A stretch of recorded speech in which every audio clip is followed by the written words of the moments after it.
তোমরা সবাই জানো যে আমাদের বাড়িতে কয়েকদিন আগেই হয়েছিল গণেশ পুজো। তো তার ছোটোখাটো কিছু ক্লিপস আমি কিন্তু তোমাদের সাথে শেয়ার করেছি। আজকে শেয়ার করব যে দুপুরবেলা আমাদের কি আয়োজন করা হয়েছিল গণেশ পুজোর জন্য। তো যেহেতু অনেক লোক ছিলেন তার জন্য কিন্তু ক্যাটারিংয়ের সাথে আমাদের কন্ট্যাক্ট করা হয়েছিল।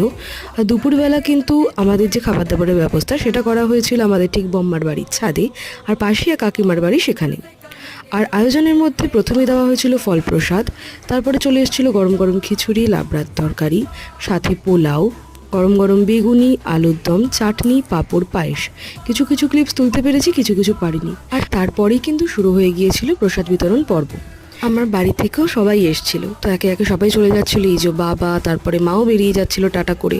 আর রাত্রিবেলা আমরা যে কজন ছিলাম আমরা নিজেরা যে কজন ছিলাম আত্মীয়রা, তাদের জন্য কিন্তু আয়োজন করা হয়েছিল ভাত, ডাল, আলু সেদ্ধ, পনির। আর তার সাথে কিন্তু সকালের পোলাও ছিল আর খিচুড়িও ছিল।